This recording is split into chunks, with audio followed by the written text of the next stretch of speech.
보인다 2부의 문을 활짝 열었습니다. 이번 시간에도 특성화고 진로 수업 이어갈 텐데요. 그 전에 신세미 캐스터가 오늘의 고졸 채용 정보부터 알려드립니다.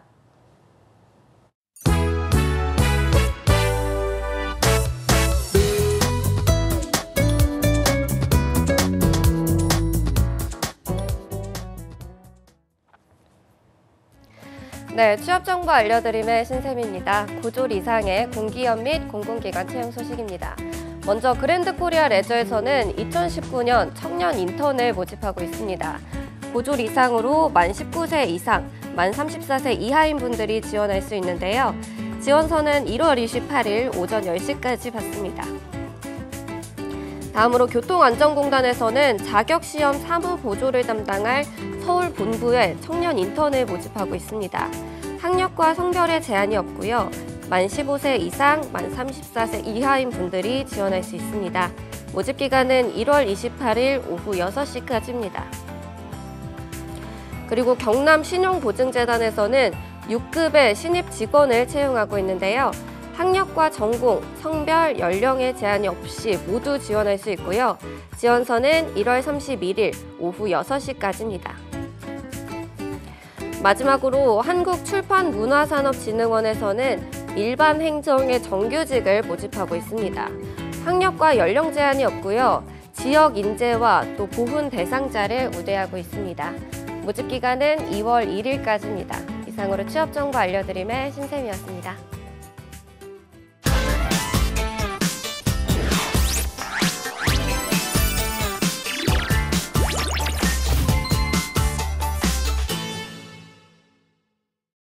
네, 이번 시간에는요, 특성화고 학생들에게 정보를 전해주실 JA코리아의 송윤섭 팀장님 나오셨습니다. 어서 오십시오. 네, 반갑습니다. 네, 오랜만에 또 뵙는 것 같은데요.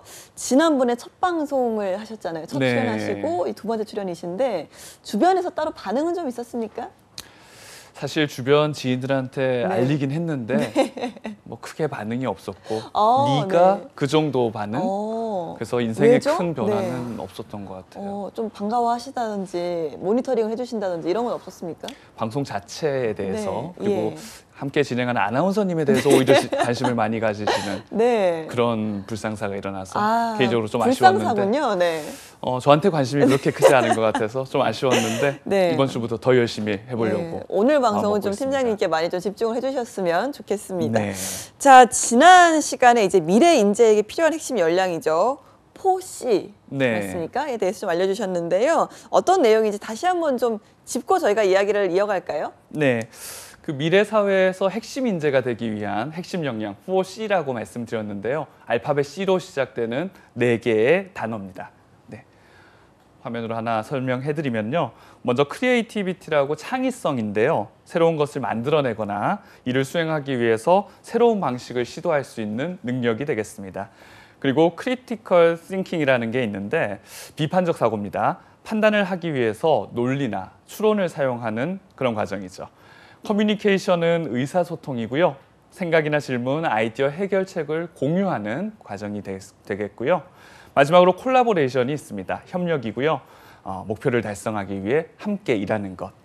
지난 시간에는 이 4C 가운데서 문제 해결 능력의 기본이 되는 창의성과 비판적 사고에 대해서 알아봤습니다. 네, 문제 해결 능력 정말 뭐 사회생활할 때 반드시 좀 필요한 부분이 아닌가라는 생각이 듭니다. 특히나 좀 고등학교를 졸업하고 바로 취업 현장에 뛰어드는 특성화고 학생들에게는 정말 뭐 생존 전략이 아닌가라는 생각까지 드는데요. 자, 이런 창의성과 비판적 사고 사실 말이 쉽지 기르려고 하면 이게 좀 막막하거든요. 이게 기르는 방법이 따로 있다고요?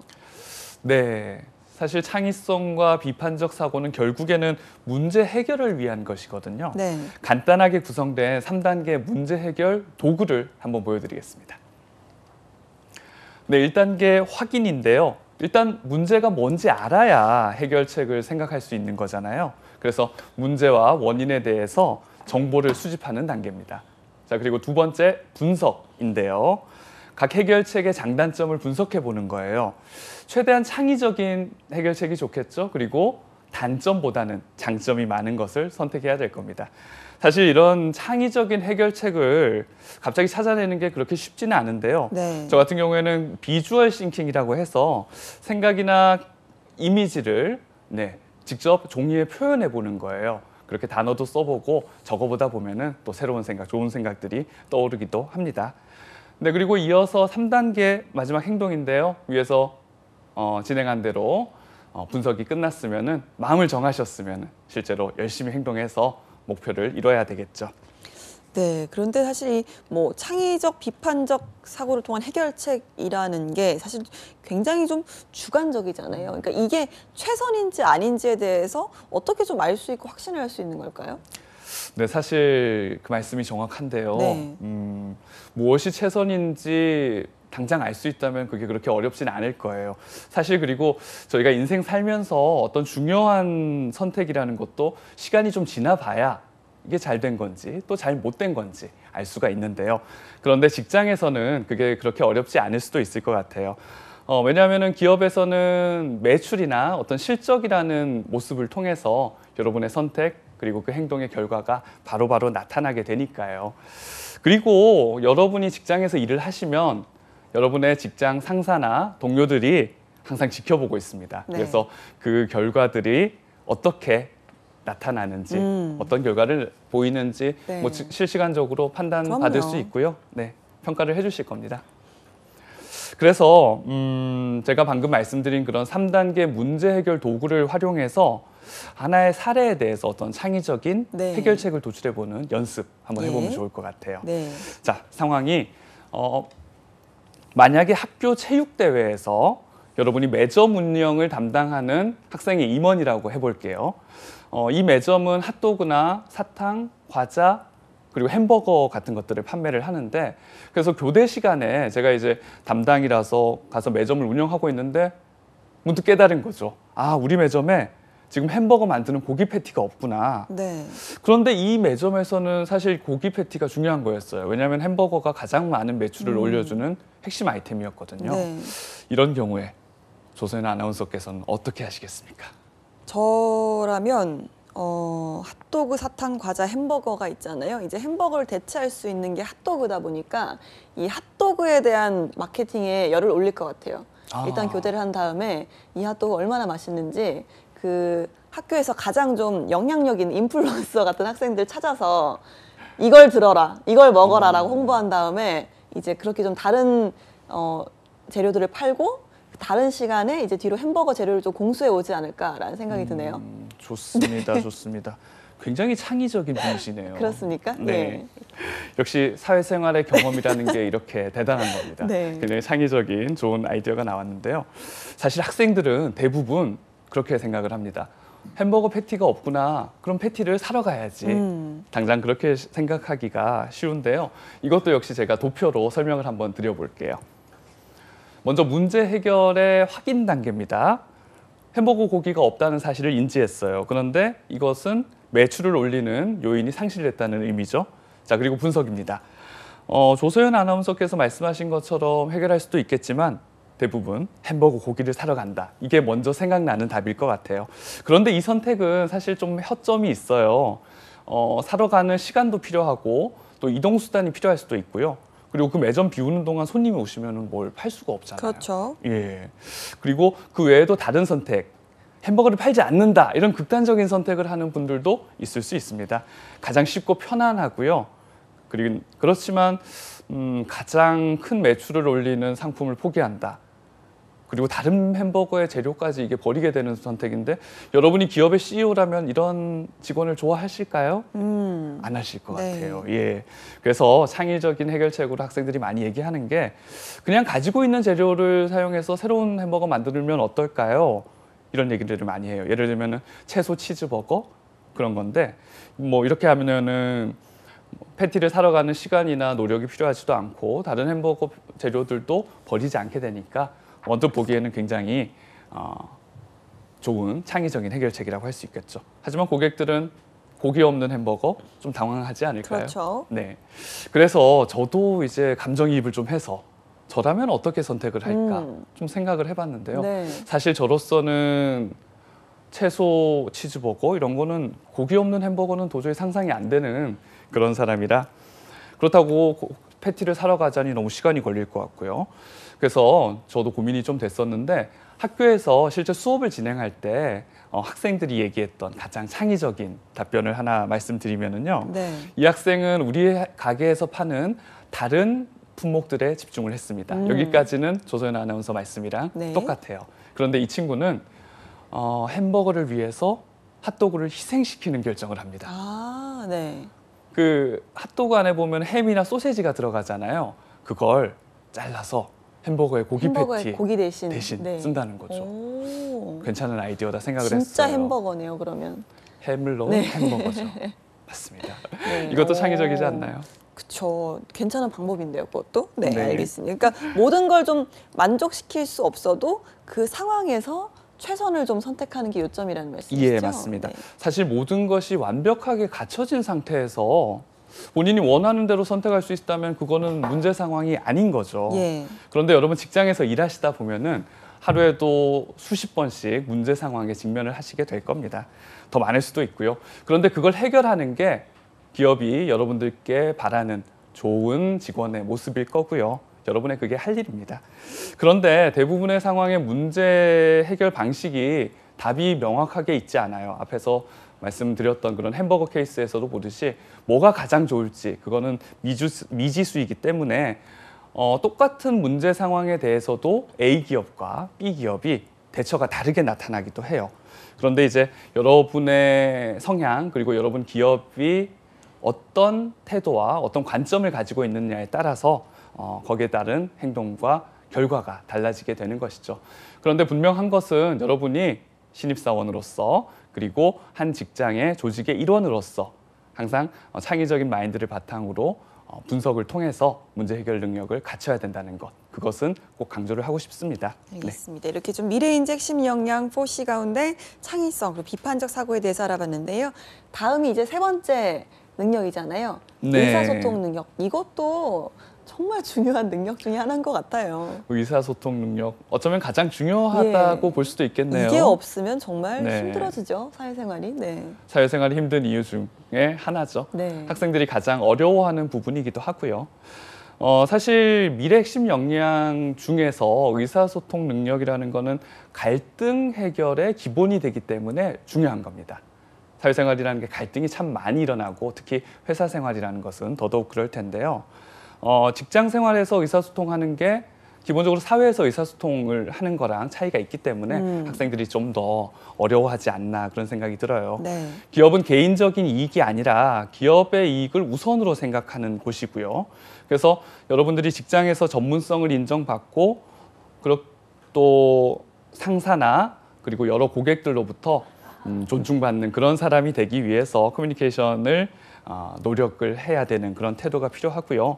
근데 흔히 우리가 커뮤니케이션이라고 생각을 하면은 학생들은 말이나 글을 중시하는 경향이 있는데요. 네. 그 외에도 여러분이 가만히 이렇게 앉아 있는 자세, 서 있는 자세, 여러분의 시선 처리 이런 것들이 사실은 다 커뮤니케이션의 하나라고 볼 수 있고요. 말을 하지 않고 글을 쓰지 않고 있다 하더라도 여러분은 남들에게 어떤 이미지로 항상 비춰지고 커뮤니케이션을 하고 있다 이렇게 말씀드릴 수 있을 것 같아요. 알겠습니다. 그러면 좀 특성화고 학생들에게 좀 이걸 적용을 시켰을 때 직장에서 의사소통을 할 때 유의해야 될 부분 같은 것들이 있을까요? 먼저 글을 쓰고 말을 할 때 신중하게 단어를 사용해야 될 것 같아요. 대화를 하면서 욕설을 하지 않는다. 비속어를 쓰지 않는다. 이런 건 너무나 당연한 얘기라서 그렇죠. 따로 드릴 말씀이 없을 것 같은데요. 요즘 학생들이 좀 어려워하는 거 하나 말씀드리면 흔한 실수이긴 한데 줄임말이 요즘 굉장히 사회적으로 유행하고 네. 있는데요. 이것들을 많이 쓰는 경향이 있어서 요거는 좀 주의하라고 말씀드리고 싶어요. 그러니까 줄임말을 쓰지 않는 것, 네, 줄임말 쓰는 걸 좀 참는 것. 네. 작년에 어떤 조사를 보니까 2018년에 가장 유행했던 유행어들을 좀 꼽아봤더니 소확행이니 갑분싸니 인싸니 TMI니 예. 존버니 이런 말들 사실 이게 나쁜 말이다라고 얘기하기는 좀 어려울 수도 있어요. 예. 나쁘지는 않지만 사실 그러니까 학생들도 편안하게 네. 무심결에 사용을 하게 되는 건데요. 그런데 이제 언어라는 게 약속이거든요. 우리가 한국 사람으로서 한국어를 쓸 때 편안함을 느끼는 이유는 똑같은 단어에 대해서 똑같은 의미를 부여하고 모두가 공감할 수 있기 때문에, 그리고 그걸 바탕으로 서로 이해하고 소통할 수 있기 때문에 언어가 중요한데, 여러분이 이제 대하시게 될 많은 상사분들 그리고 고객분들께서는 이런 단어들을 모를 수가 있어요. 예. 그런 상황에서 여러분들이 이런 단어들을 쓰시면 그분들은 이 친구가 나를 무시하나? 나를 좀 소외시키나? 심지어는 조금 무례하다 이런 느낌을 줄 수도 있거든요. 예. 여러분이 신입사원 입장에서 고객이나 상사들에게 그런 이미지 주면 당연히 안 되겠죠. 그럼요. 자, 말하는 것도 중요하지만 이 의사소통할 때 중요한 것들이 이제 비언어적인 표현이거든요. 표정이나 뭐 몸짓 이런 것들인데 이런 부분은 좀 어떻게 신경을 써야 될까요? 네, 맞습니다. 표정이나 손짓, 몸짓, 자세, 목소리 톤 이런 것들이 비언어적인 의사소통 방법이라고 하는데요. 이런 경우에 학생분들이 조금 사회인다운, 직장인다운 전문적인 태도를 보여주셨으면 좋겠다 그런 생각이 들어요. 제가 방금 전문적인 태도라는 그런 단어를 썼는데 여러분들이 만나는 회사에서 만나는 사람들, 고객들로 하여금 고객들 입장에서는 여러분들이 이 사람은, 이 직원은 정말 내 일을 맡길 만한 그런 믿음직한 사람이다. 예. 상사들 입장에서도 마찬가지예요. 이 친구는 굉장히 일을 맡길 만한, 신뢰할 만한 그런 직원이고 많은 것을 해줄 수 있을 것 같다는 그런 기대, 그런 게 전문적인 태도일 것 같은데요.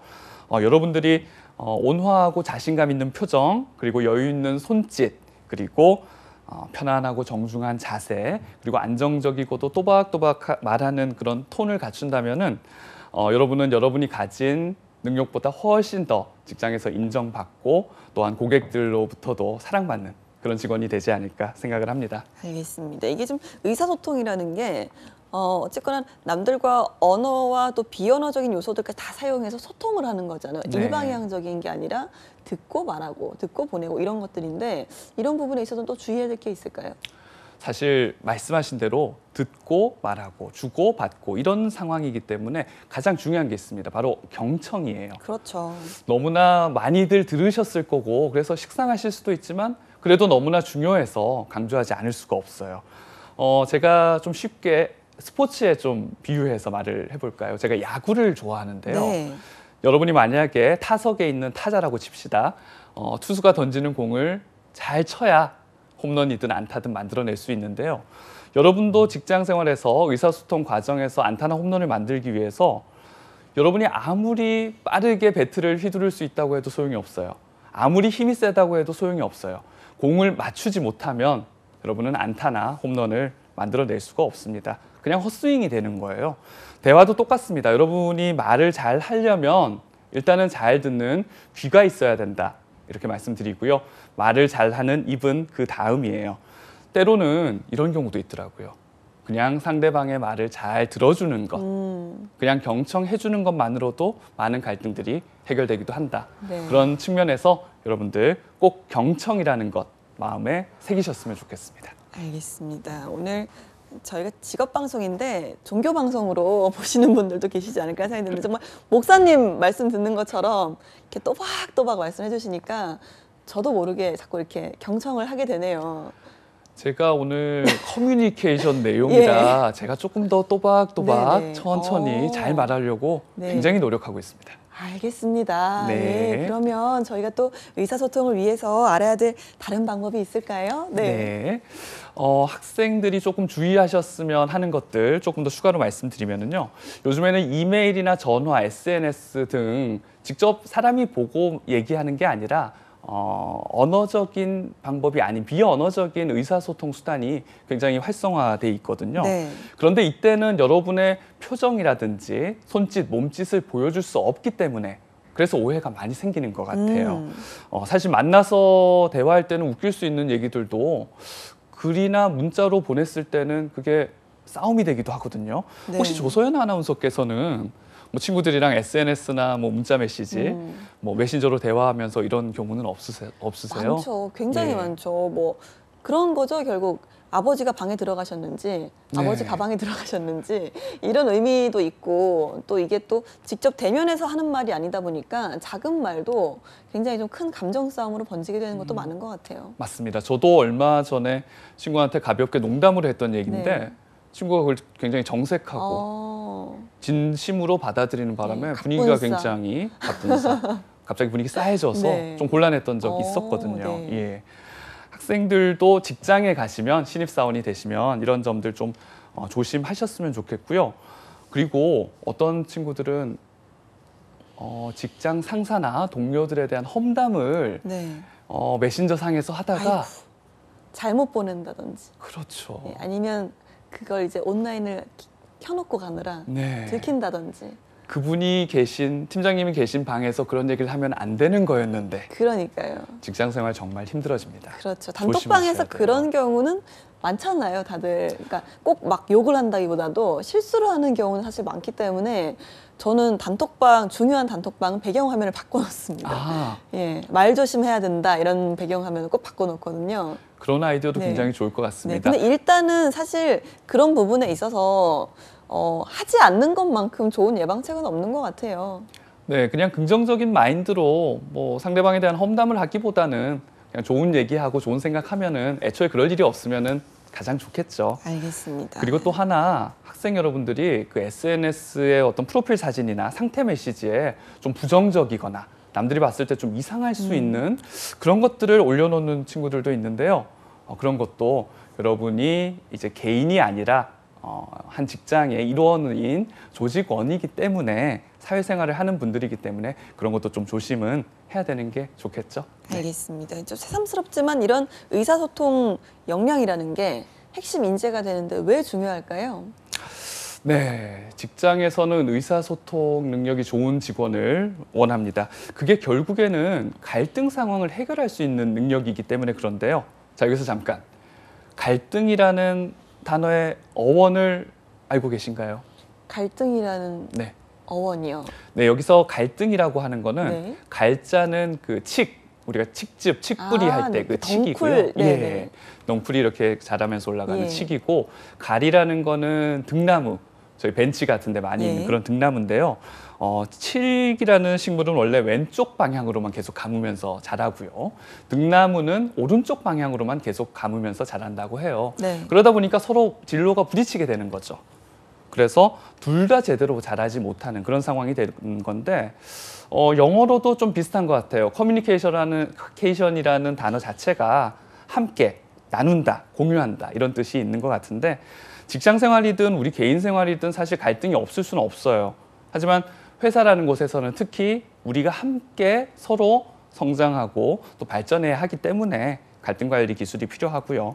이런 갈등 관리 기술이라는 거는 아이디어나 어떤 필요성, 목표 같은 거를 함께 맞춰 나가는 그리고 갈등을 공정하게 처리하는 그런 과정을 말하는 거죠. 네, 그런데 이 갈등 관리 기술이라는 게 사실 이 갈등이라는 게 생기면 좀 굉장히 좀 상처를 받게 되고 서로가 상처를 받게 되고 이게 좀 잘 해결할 수 있고 매듭질 수 있는 방법이 굉장히 좀 드문 것 같아요. 이 갈등 관리 기술은 좀 어떻게 배우는 걸까요?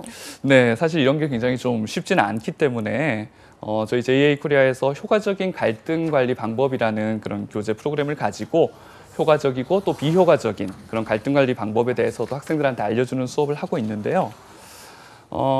비효과적인 갈등 관리법을 가진 사람들, 이런 사람들은 좀 조사를 해보니까 특징이 있더라고요. 네. 이런 사람들은요, 네. 네, 그 최선의 해결책을 찾는 게 목표가 아니에요. 그냥 그 사람하고 충돌하지 않는 거, 그리고 그거보다는 그냥 내 방식을 관철시키는 거, 그런 게 중요한 사람들이더라고요. 네. 알겠습니다. 저희가 비효과적인 갈등 관리에 대해서 좀 들어봐야 되는데 시간 관리상 저희가 다음 시간으로 미루도록 하겠습니다. 오늘 함께해 주신 JA 코리아의 송윤섭 팀장님 여기서 인사드리겠습니다. 고맙습니다. 네, 감사합니다. 네, 취업이 보인다. 오늘 준비한 내용은 여기까지입니다. 저희는 내일 오전 11시에 다시 돌아오도록 하겠습니다. 여러분 고맙습니다.